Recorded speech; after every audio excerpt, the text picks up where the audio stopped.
Oye, sí, reproduce el podcast Lab Digital de El Economista. Aquí tienes el más reciente episodio del Lab Digital de El Economista. El Economista Podcast.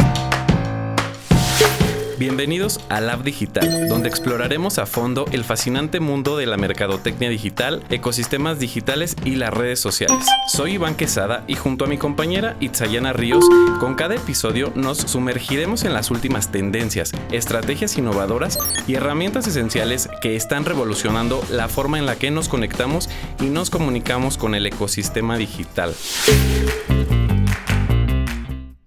Hola, estamos iniciando un nuevo episodio de Lab Digital en esta segunda temporada. El tema que vamos a tratar hoy les va a interesar mucho a las personas que quieren trabajar en marketing digital.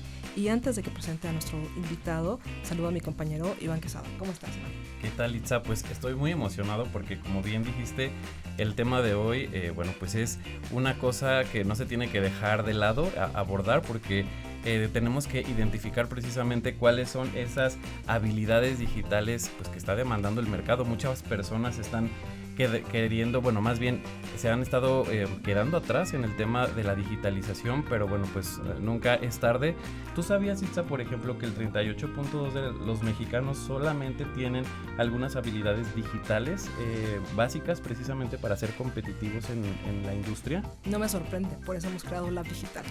Así es. Pero pues sin más preámbulos, cuéntanos de quién se trata porque tenemos un invitadazo el día de hoy. Claro que sí. Hoy en cabina tenemos a Gorka Anitova. Él es Headhunter para talento digital y consultor en Synaptis Digital. Es egresado de la Universidad de Hertfordshire, de Reino Unido. Y Gorka tiene una amplia experiencia en la selección y reclutamiento de personal para perfiles digitales y también en el coaching de desarrollo organizacional. Bienvenido, Gorka. Muchas gracias por tenerme aquí y darme la oportunidad de compartir este espacio. Gracias a ti. Oye, pues bienvenido Gorka, pero justo quiero empezar a que nos ayudes a que la gente entienda, a definir qué sería para ti competencias digitales. Pues básicamente las competencias digitales es las capacidades que una persona o las habilidades que una persona puede tener, un profesional mejor dicho, pueden tener para moverse dentro del ecosistema digital.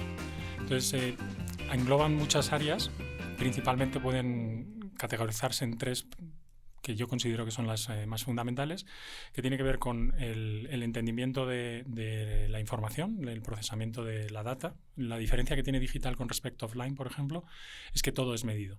Entonces esa información tiene que ser procesada y tiene que ser utilizada. Entonces eso es una de las claves principales de los perfiles digitales. Otra de ellas tiene que ver más con cuestiones estratégicas, que también están presentes en otras áreas, pero precisamente el procesamiento o la ingesta de toda esta data es lo que precisamente hace que la parte estratégica sea fundamental y muy clave, ¿no? Y luego, por último, no sé si es, como digo de nuevo, no sé si es única y exclusivamente del área digital, pero tiene mucho que ver con la psicología, ¿no? Puede estar englobado también en offline con publicidad y demás, pero creo que la parte de la psicología también se permea mucho en los perfiles digitales y en las estrategias de marketing digital. Excelente. Gorka, Iván, les voy a compartir un dato que me pareció bastante relevante. De acuerdo a un estudio de Manpower, donde encuestaron a más de 1,000 empleadores en México, creen que el 70% tiene dificultades para encontrar perfiles que necesita.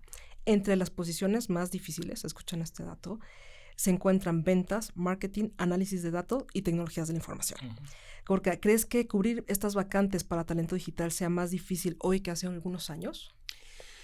Pues la verdad que sí, creo que es más difícil, pero el motivo por el cual esto sucede es por la situación del mercado, ¿no? Al final hay una mayor demanda de este tipo de perfiles. Hace unos años también era retador y lógicamente la complicación era que esos perfiles escaseaban. Lo que sucede o ha sucedido a raíz de la pandemia es que la pandemia vino a ser un catalizador que hizo que pues el mundo se digitalizara, ¿no? Lo que tenía que haber sucedido dentro de una década pasó en apenas 2 años. Se adelantó. Total. Entonces, al final, en ese inter o en ese espacio de tiempo, lo que ocurre es que la demanda se dispara y la oferta no es capaz de ponerse a la par. Adicionalmente a eso, también hay que considerar que la tecnología avanza y evoluciona a pasos agigantados y pues hay muchos profesionales que, a pesar de intentarlo y querer ponerse a la par, pues no lo logran. Y por otro lado, sí, perdóname. Por otro lado, lo que sucede también es que un mercado local se convierte global. ¿Qué significa esto? Que pues una empresa de Estados Unidos puede estar contratando a una persona en México para que haga servicios digitales en Estados Unidos, ¿no? Entonces, esos 3 factores hacen que todavía sea mucho más complicado el cubrir esas vacantes. Hace tiempo. Sí, y es un verdadero reto. Okay. Y precisamente justo hablas en el sentido de las personas que pues se quedaron pues, años un poquito atrasados en torno a la digitalización, pero también de parte de las empresas, porque seguro también no todas estaban preparadas. ¿Cuáles son, digamos, que esos retos a los que se enfrentan aquellas interesadas en poder atraer este tipo de talentos con competencias digitales más desarrolladas? Pues el reto para las empresas es la mentalidad, yo creo. El no llegar a darse cuenta de que este tipo de perfiles son estratégicos y deben modificar sus políticas o sus estrategias de atracción de talento.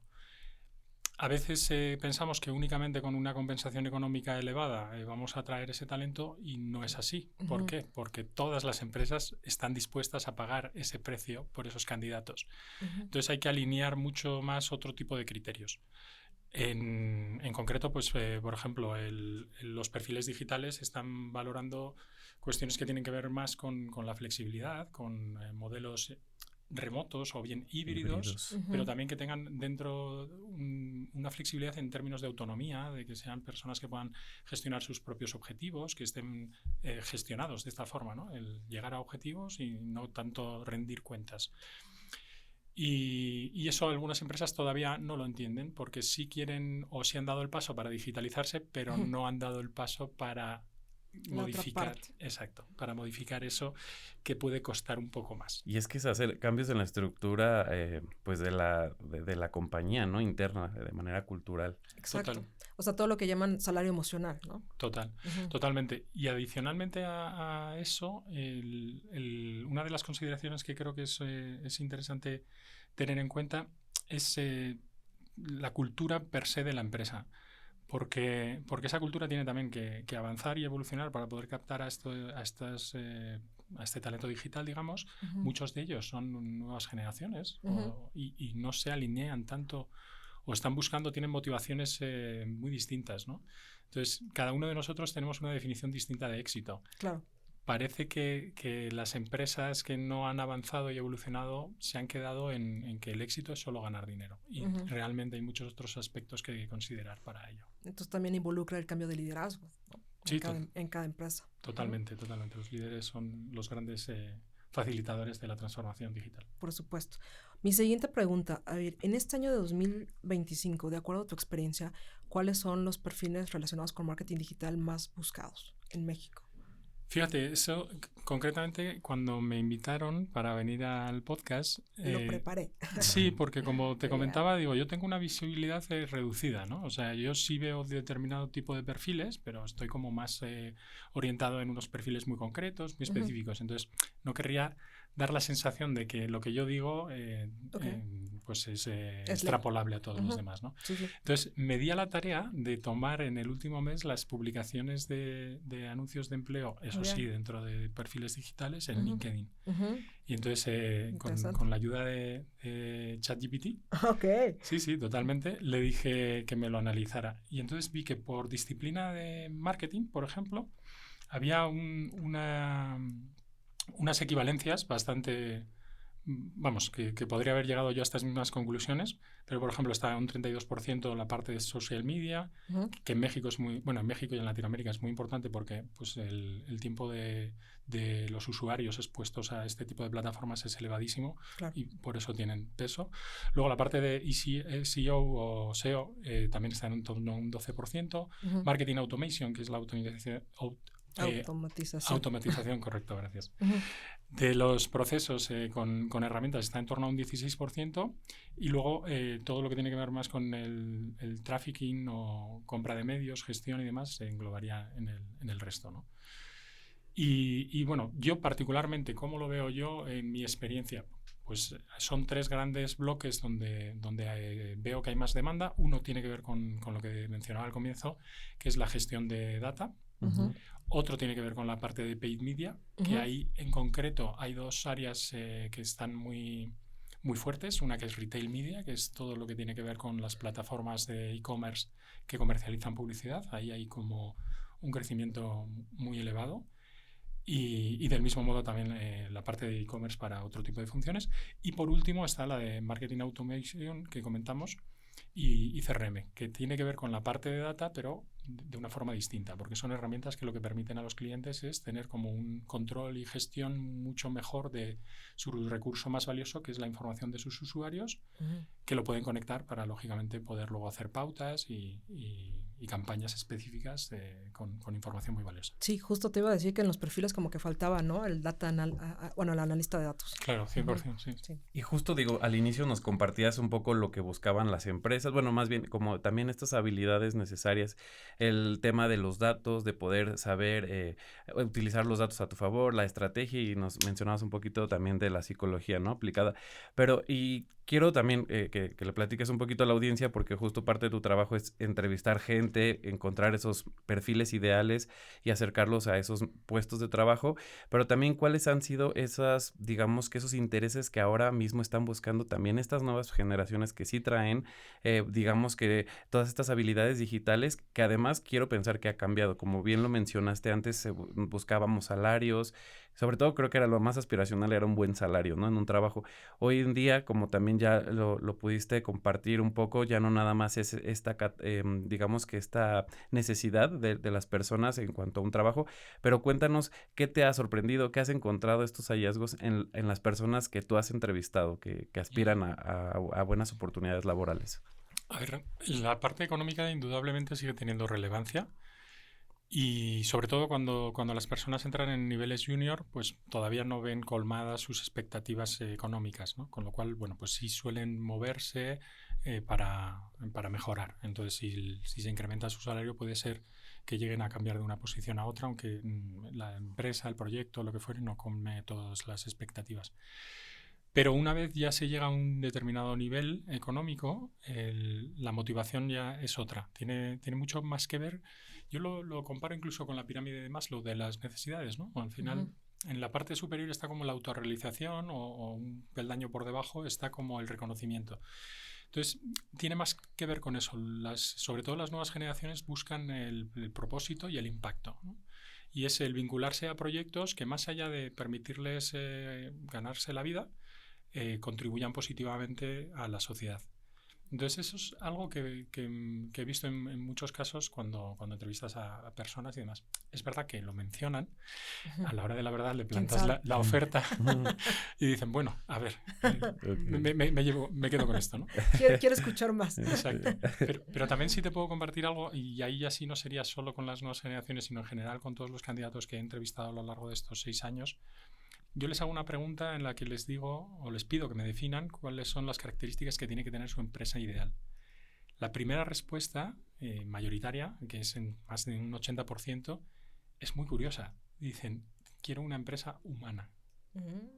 Quiero una empresa humana. Muy interesante, sí, porque lo que suele suceder en muchos casos es que han tenido malas experiencias de liderazgo o de salidas traumáticas en las que han sido pues sí, despedidos no en las mejores formas y términos, y entonces se les queda como esa necesidad de llegar a un lugar en el que realmente sí se les valore más allá de ser un número.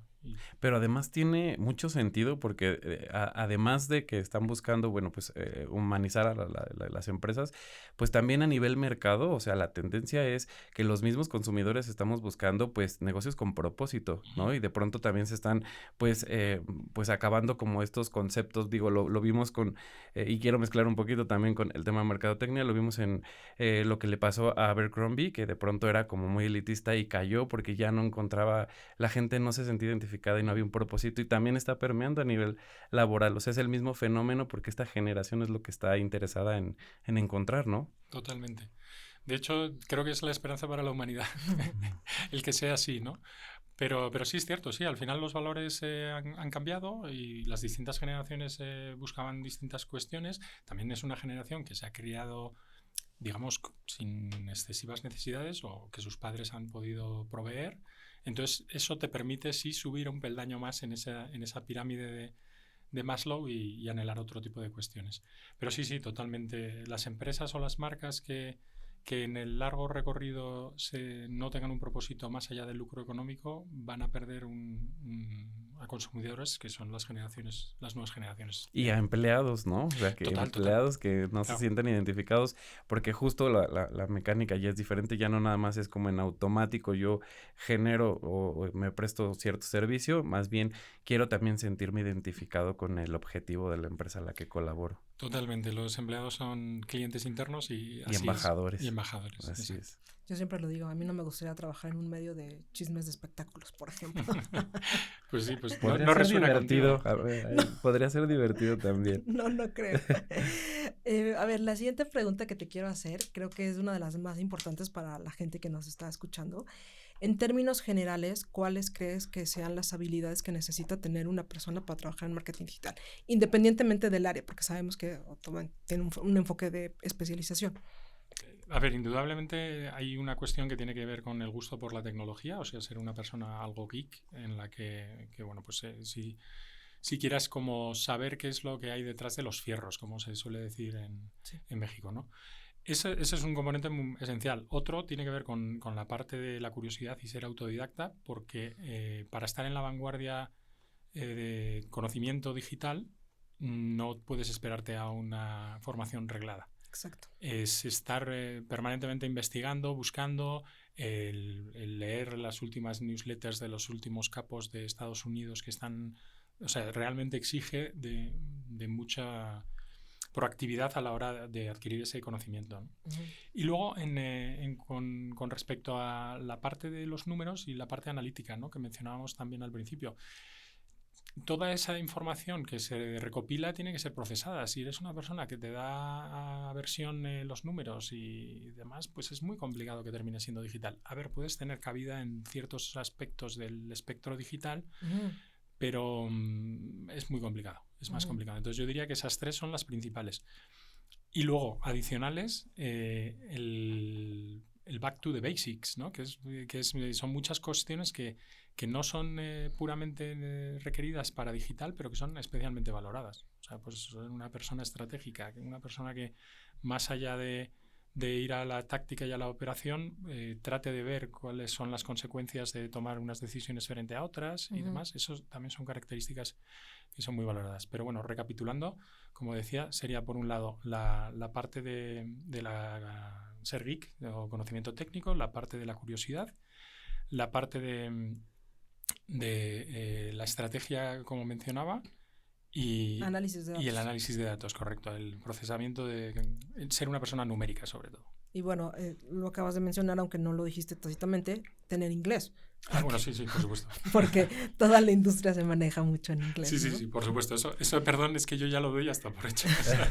Sí, pero es la realidad, ¿no? Que muchas personas todavía les falta, ¿no? Sí, no, eso es... Además, mira, ahí hice un informe de nuestra base de datos y de todas las vacantes y las posiciones de las personas, en el que analizamos que podían aspirar a un 19.5% de incremento salarial aquellas personas que tuvieran un nivel avanzado bilingüe.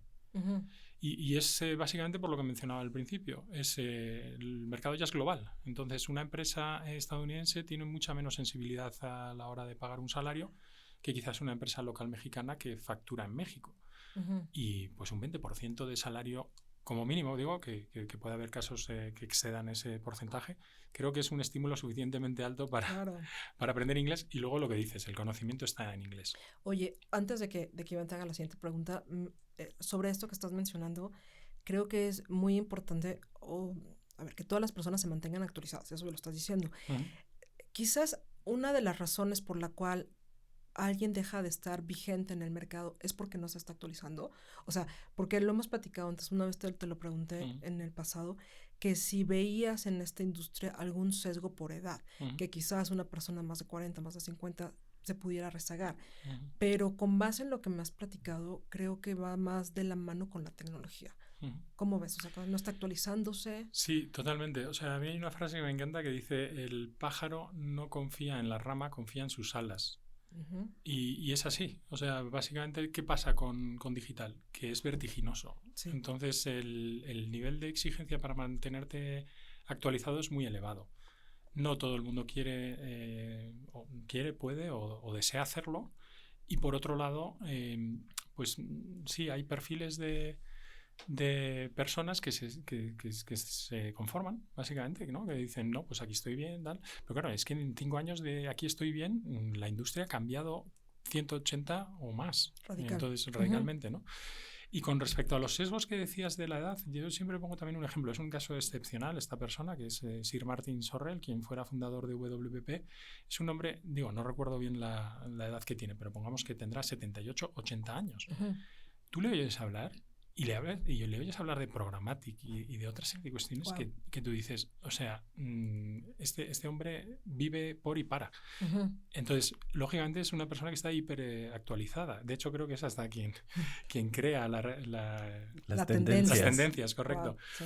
Entonces, al final, digo, todo el mundo tiene la capacidad, todo el mundo tiene la posibilidad, solo tienes que tener esos componentes que mencionábamos anteriormente y sí estar permanentemente yendo a ese gimnasio del conocimiento que es todo el rato enchufado a las tendencias, a la vanguardia, a quién está haciendo qué, pero la posibilidad sí existe. Y justo la pregunta, en torno a este mismo tema es, ¿cuál es tu sugerencia para la gestión en cuanto a que las personas deben aprender o, bueno, estar actualizadas? O sea, ¿cuánto tiempo idealmente se le tendría que estar dedicando? Porque además, digamos que es una parte que no tiene remuneración, por así decirlo, y es de manera, pues, voluntaria y porque quieres mejorar el perfil, pero ¿cuál sería la recomendación de tu lado en cuanto a tiempo de inversión para esta situación de poder mejorar y estar actualizado? Porque como bien dices, la tecnología avanza, o sea, todos los días hay nuevas actualizaciones de donde queramos ver, de cualquier plataforma, y pues el tiempo, por supuesto, también es oro, como sabemos. Total. Digo, es como ir al gimnasio. Hay personas que en media hora se musculan mucho más que yo estando 5. Igual también si tienes una persona que te dé las pautas, es decir, un personal trainer que te da las pautas, pues en esa media hora puedes llegar a definir mucho más la musculatura. Si ya lo combinas con la dieta y otra serie de cuestiones, aún mejor, ¿no? Entonces, al final creo que tiene más que ver que con el tiempo, con qué es lo que haces y con qué calidad. Y luego también tener muy claro el objetivo que te planteas profesionalmente. Digital es tan absolutamente vasto e inabarcable que quizás no debas verlo todo. Un amigo periodista me decía que él tenía un océano de conocimiento de 1 centímetro de profundidad. Digo, eso está bien, para ser periodista está francamente bien. En digital se tiende a lo contrario. Se tiende a que realmente profundices en un área muy concretamente y con mucha profundidad. Entonces es realmente que definas qué es lo que más te apasiona dentro de digital y que te marques un objetivo y luego, bueno, pues que filtres cuáles son las fuentes más interesantes para adquirir ese conocimiento y luego, bueno, pues lo combines en un plan de formación continua, personal, independiente de tu empleador, en el que veas realmente, pues, cuál es tu meta a largo plazo, qué es lo que quieres conseguir, qué es lo que debes adquirir, qué es lo que tienes que conocer. Si te soy sincero, mi experiencia de cuando yo trabajaba por cuenta ajena, realmente invertía muchísimo tiempo leyendo papers, viendo videos y webinars, formaciones. Y como dices, eso no estaba, entre comillas, remunerado. Era extra a todas las labores y el trabajo que yo tenía que hacer, pero sí tuvo una compensación muy fuerte a la hora de, no sé, sentarme con una empresa tecnológica a negociar y poder hablar su idioma. Entonces, es complicado definir cuánto tiempo. Lo importante también es que te apasiones, si no, no le vas a querer destinar ese tiempo. Claro, gracias. Definitivamente. Relacionado con lo que acabas de mencionar, de acuerdo, por supuesto, a tu experiencia, ¿qué vale más? Un título académico, creo que ya me vas a decir la respuesta, creo que ya la sé, pero un título académico, por ejemplo, una maestría o, no sé, un posgrado en general, o certificaciones de la industria como pueden ser las de Google, HubSpot, etcétera. También depende mucho del objetivo que se persiga, ¿no? Al final, es verdad que las titulaciones universitarias en alguna medida han perdido la relevancia que tenían en el pasado, ¿no? El propio Google incluso comunicó públicamente que ya no era algo que valoraban en los procesos de selección y demás, ¿no? Sigue siendo valioso y relevante si quieres estar en posiciones de gestión, pero también aquellos líderes que se despegan mucho de la operativa pierden capacidades y visibilidad de qué es posible o de cómo exigir o qué pueden llegar a exigir a sus equipos. Entonces, para mí, creo es una combinación de ambas. Es seguirse entendiendo qué herramientas están dentro de la industria, hacer certificaciones o cursos, o bueno, igual no. Una certificación puede demorarse más tiempo o exigir mucho tiempo, y quizás con un curso de alguna plataforma de e-learning es suficiente, ¿no? Pero creo que es una combinación de las dos. Y la parte de los estudios universitarios per se, pues es que hay muy poca oferta que sí te dé una visibilidad 360 digital. Algunas universidades, digamos, o en instituciones educativas sí lo tienen, pero como mencionábamos antes, esto va a una velocidad vertiginosa. Para cuando tú te licencias, quizás un porcentaje bastante elevado de lo que viste ha quedado un poco obsoleto. Entonces es ser más autodidacta. Les quiero compartir una anécdota que hace poco en un evento de Google enfocado a medios de comunicación estaba una periodista que tiene toda la vida de periodismo y ella comentó que dijo, después de estudiar periodismo, todo lo que ha tenido que aprender de periodismo digital es como otra carrera completamente, y solamente es un pedacito de todo lo que implica el marketing digital. Y lo que dijiste acerca de los líderes, también lo vi hace unos 4 años con un líder que contrataron y decía, es que yo le ordenaba a mis subordinados que me sacaran un reporte de Google Analytics, pero yo no lo sé usar. Ups. Y entonces la triste realidad es que perdió el trabajo. Sí, totalmente, porque de hecho ni siquiera sabe qué variables son posibles incluir en ese reporte. Entonces sí, indudablemente tiene que tener tienes que estar pegado a la operación en cierto nivel. Y justo esa anécdota me recuerda a nuestra invitada Pilar Gordoa, que decía, sí. Yo a mi equipo les pido, hablamos con una experta en marketing digital que está detrás de las estrategias de una editorial muy, muy conocida aquí en México. Decía, yo no puedo concebir que en mi equipo haya gente que no haya leído libros. O sea, sí tienes que estar súper, pues ahora sí que clavado, ¿no? Y como bien dijiste, más que un trabajo, si te gusta se vuelve una pasión y realmente no lo sufres, no lo padeces, lo disfrutas y bueno, cambia completamente la experiencia. Pero precisamente también te quería preguntar, estamos hablando como de estas habilidades muy técnicas, pero a la par quiero pensar que hay habilidades blandas que también son necesarias para complementar estos perfiles digitales, y que también quiero pensar que las empresas buscan a estas personas con ciertas habilidades blandas que puedan ir mezclando con las digitales o con las técnicas. Sí, totalmente. Alguna de estas, bueno, digo, a mí no me gusta mucho utilizar el término de soft skills. Exacto, es las habilidades blandas y duras. Creo que en realidad es que hay unas que son muy técnicas y otras que tienen que ver más con cualidades más humanas o más de otro tipo, ¿no? Pero vamos, sí, específicamente sí se busca, por ejemplo, que alguien que pueda procesar mucha información, o que pueda ser resolutivo, o que pueda implementar distintas estrategias multivariable, ¿no? Entonces, creo que la esencia de esas habilidades que mencionas tienen que ver más con el entorno en el que estás. Es un entorno hipercambiante, muy, muy avanzado, que va a una gran velocidad, y que por otro lado, pues lógicamente requieren de una toma de decisiones ágil, etcétera, ¿no? Entonces, esas son principalmente las habilidades que se buscan en los candidatos. Pero también pues, lo que mencionaba de ser autodidacta, de ser capaz de ser resolutivo, esas son habilidades muy claves y muy valoradas, ¿no? Y autonomía, independencia. Al final, hay una figura que me gusta bastante también, que es la del intraemprendedor, ¿no? Que es personas que son capaces de tomar proyectos y desarrollarlos desde cero internamente en una empresa. Esa para mí también es una cualidad, una habilidad, exacto, que es muy valiosa dentro de las empresas, porque al final la inteligencia artificial en muchas empresas es algo que hace 5 años no existía. Entonces, alguien que toma esa batuta, esa estafeta, y es capaz de llevarla al desarrollo, pues es algo importante, ¿no?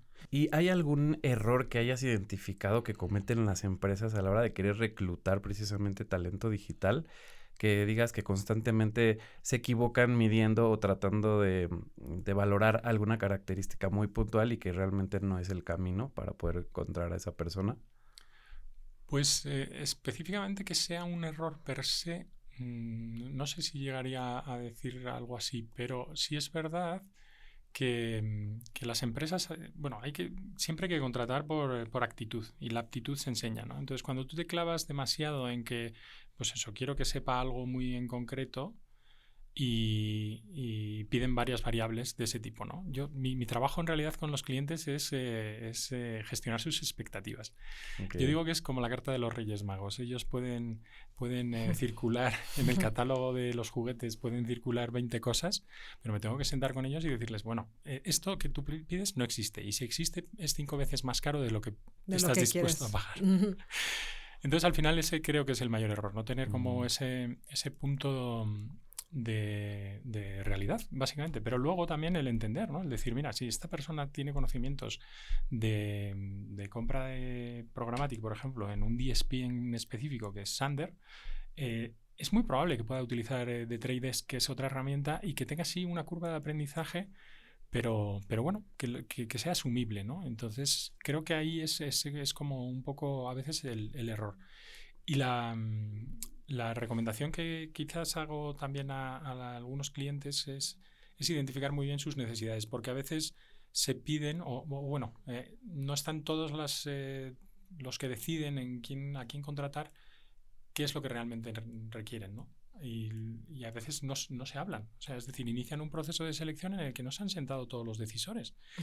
Y entonces yo sí lo hago, yo sí les junto, les pido, defino, digamos, cuáles tienen que ser los parámetros, les pido a todos ellos que los puntúen. Tenemos si se puede, que no siempre, tenemos una conversación para negociar sobre esas características. Pero para mí es clave el poder alinear las expectativas, las necesidades, porque es ideal tener un empleado que hable ruso, francés, italiano y alemán. Claro. Pero quizás no lo requerimos, y igual alemán solo lo necesita dentro de 3 años. Entonces es como, bueno, pues gestionar eso es retador. Muchas empresas no terminan de hacerlo bien y por eso existo yo. Exacto. Por eso tengo trabajo, ¿no? Exactamente, por eso tengo trabajo en claro. tantas cosas. ¿Sí? Con todos nuestros invitados, tarde o temprano llegamos a este punto de hablar de inteligencia artificial. Lo acabas de mencionar. Y en la semana que estaba preparando una entrevista, vi una frase que me gustó. El activista y campeón de ajedrez Garry Kasparov dijo, la inteligencia artificial no reemplazará a los humanos, pero los humanos que usen inteligencia artificial reemplazarán a los que no lo hagan. Y otra vez, de acuerdo a tu experiencia, ¿es cierto que la inteligencia artificial nos quitará el trabajo o debemos dominarla para seguir vigentes? Es una muy buena pregunta. Hay una frase que me encanta de Steve Jobs que dice sobre las computadoras personales. Él decía que la computadora personal era la bicicleta para la mente, ¿no? Es decir, que le permitía ir más rápido a la mente. Para mí la inteligencia artificial es la motocicleta para la mente. Es decir, multiplica muchísimo más las capacidades que nosotros tenemos. Indudablemente, quien no sea capaz de integrar este tipo de herramientas en su ejecución, pues sí va a estar penalizado, ¿no? Si reemplaza, quita o no trabajo y otra serie de cuestiones, pues también un ejemplo que me viene a la cabeza ahora y que me hace pensar es como lo que vamos a hacer es centrarnos allí donde nosotros como humanos aportemos más valor. Entonces, el ejemplo que yo pongo es Alemania construyendo automóviles, ¿no? Es un país con una industria automovilística muy fuerte. ¿Qué sucede con Alemania? Que se dieron cuenta de que si ellos hacían todas las piezas del vehículo era excesivamente caro ponerlo en el mercado. Entonces, lo que hicieron fue centrarse en diseño, ensamblaje. El resto de las piezas las produjeron fuera de su país. Lo mismo pasa con la inteligencia artificial. Si yo como humano me centro en la parte operativa más básica y táctica, pues voy a ser reemplazado por una máquina. Lo que tengo que hacer es subir un peldaño más e ir donde yo aporto valor, que es en esa parte estratégica y en esa parte donde mi aporte como ser humano pues marca la diferencia. Entonces, no sé si he respondido al 100% a la pregunta. Yo creo que sí. Vale. Muchas gracias. Y de pronto, bueno, estamos hablando de pues que las personas que nos dedicamos o que se dedican al tema digital, pues es complejo incluso para la salud porque pues pasas mucho tiempo expuesto a la computadora, incluso también encerrado quizá, no sé, de pronto necesitas el espacio, ¿no? ¿Cuáles son esos consejos para poder también gestionar la parte que digamos que contrarreste el daño que quizá pueda producir tanto tiempo expuesto a la computadora o a los medios digitales? Wow, es un problema muy grande. Yo digo, no soy ejemplo de nada, pero te puedo compartir un poco las prácticas que yo llevo a cabo. Y sobre todo, yo tengo 46 años, pero digo, yo donde veo que el impacto es mayor es en aquellos nativos digitales o en estas generaciones de jóvenes que están expuestos a esto todo el tiempo, ¿no? Pero particularmente yo, por ejemplo, una de las rutinas que llevo a cabo del día es las 2 primeras horas del día, después de haber despertado, no utilizo ningún dispositivo. Y luego también, que eso quizás no todo el mundo pueda permitírselo, ¿no? Pero yo desconecto. Yo, por ejemplo, ahora vengo de un retiro de 10 días y es un retiro sin celular. Sin celular, Excelente. o sea. Sí, claro, pero bueno, pues no todo el mundo puede llegar a hacer algo así, pero ese reset creo que es súper necesario. Porque la forma en la que después vuelves a interactuar con los dispositivos es distinta. Es decir, si tienes esa capacidad pues sí, no sé si es el córtex prefrontal, que también está muy de moda con esto de la neurociencia y demás, pero tienes esa capacidad de postergar la dopamina que te da la interacción con el dispositivo. Uh-huh. Pero de nuevo, no sé si soy la persona para responder a este respecto. No, pero sí, seguro ayuda mucho, te digo, estas prácticas al final abonan y también que los usuarios o las personas que nos lleguen a escuchar, si es que se dedican a esto, puedan también tomar ejemplo, quizá. Uh-huh. Seguro habrá más consejos pero sí, yo he escuchado, por ejemplo, que también de pronto si tienes mucho tiempo expuesto a la pantalla, pues debes como tomar un descanso y mantener la mirada fija ciertos minutos, segundos en otro punto para también empezar a relajar como el ojo, etcétera, pero pues los vamos aprendiendo en el camino precisamente y pues cada quien a lo que le quede mejor, porque como bien dijiste, a ti te da pues la posibilidad de desconexión. Hay gente que no nos podemos desconectar porque hay un incendio y hay que apagar incendios, pero pues sí, ahora sí que cada quien va encontrando sus soluciones. De hecho, en El Economista tenemos una sección de capital humano y ahí hablan mucho, ¿no? De desconectarte, por ejemplo, en vacaciones o así. Y lo veo muy marcado que hace unos 10 años, quizás, cuando tomábamos vacaciones, los que éramos empleados, ponías una autorrespuesta y era clásico decir, voy a tener acceso limitado al internet. O sea, perdón, ahora se me hace ofensivo, ¿no? O sea, estoy de vacaciones, o sea, no te voy a contestar, ¿no? Total. Sí.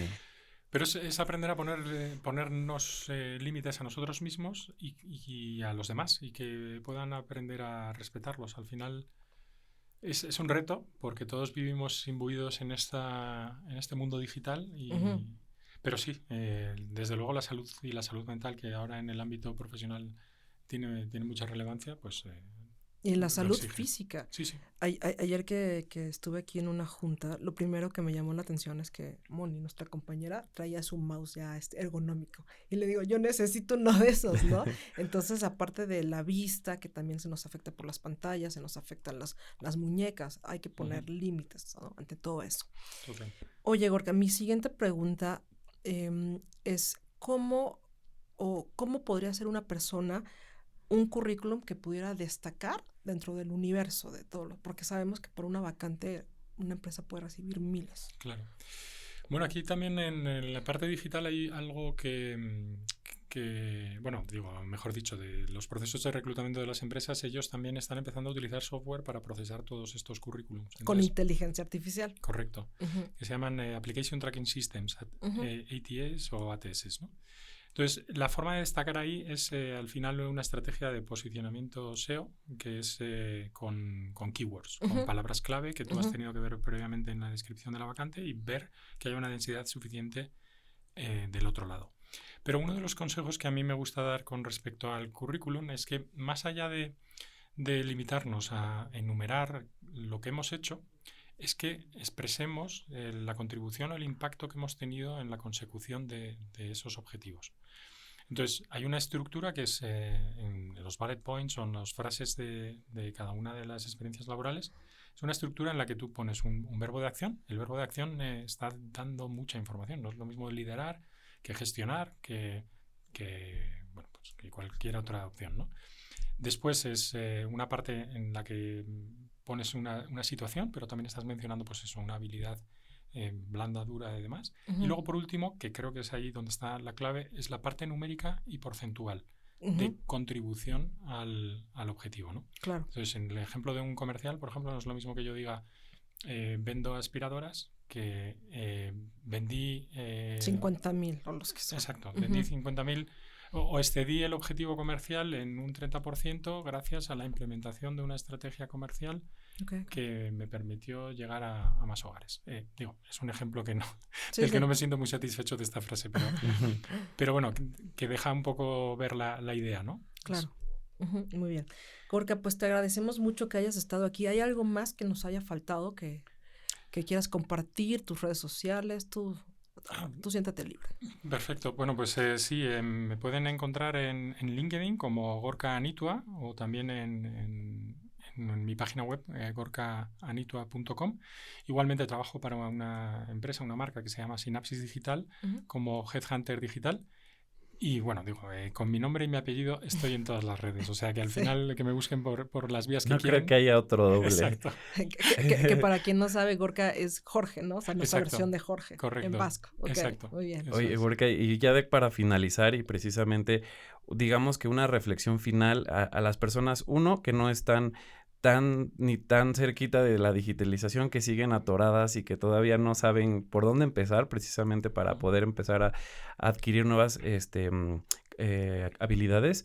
Y por otro lado, las personas digitales también, pero ¿de qué manera podrían mejorar todavía sus perfiles? Serían dos mensajes a dos tipos de personas. Pues en el primero, el de las personas que todavía no son tan digitales que quieran serlo, yo les compartiría, de hecho escribí un post al respecto, está en Synapsis Digital, lo pueden buscar, pero ese es mi caso personal. Yo lo que hice es, para pasar de offline a digital, fue sobre todo hacer mucha formación autodidacta, pero no solo quedarte en la teoría, sino pasarla a la práctica. Busqué un proyecto pro bono, que era en aquel entonces la gestoría de mi hermana, la posicioné con estrategias SEO, hice una campaña en Google AdWords, o sea, y todo lo que iba aprendiendo tenía estrategias también un poquito distintas, como más transgresoras y de redes sociales, de posteos y una serie de cuestiones, pero sobre todo que lo lleven a la práctica. Es decir, no te quedes solo en la teoría, llévalo a la práctica. Y que se equivoquen. Que no lo van a hacer exactamente bien desde el inicio, pero que se atrevan, ¿no?, a romper la barrera del miedo. Totalmente, porque no hay nada que perder. O sea, la única forma de perder es no intentarlo. Exacto. Y para las personas la otra pregunta era personas que ya son digitales y que tienen que hacer como un reskilling o upskilling de sus capacidades. Pues de nuevo tiene que ver mucho con esa definición de a dónde quieren llegar. O sea, el planteamiento que yo les haría es dónde se visualizan en 5 años, quién quieren llegar, qué posición quieren llegar a tener, y en base a eso que definan cuáles son las necesidades que tengan.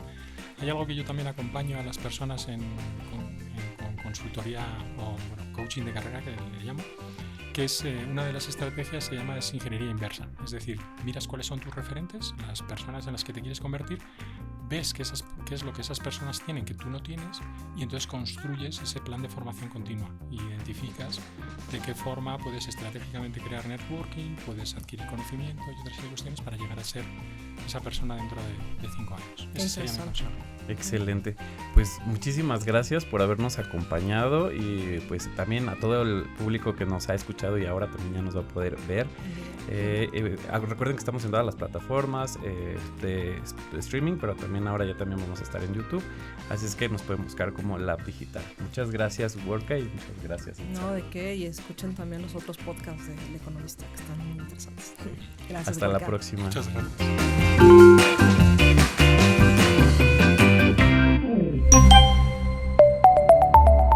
El Economista Podcast. Si este episodio te pareció interesante, entretenido o informativo, no olvides calificarnos con 5 estrellas en tu aplicación móvil de Spotify.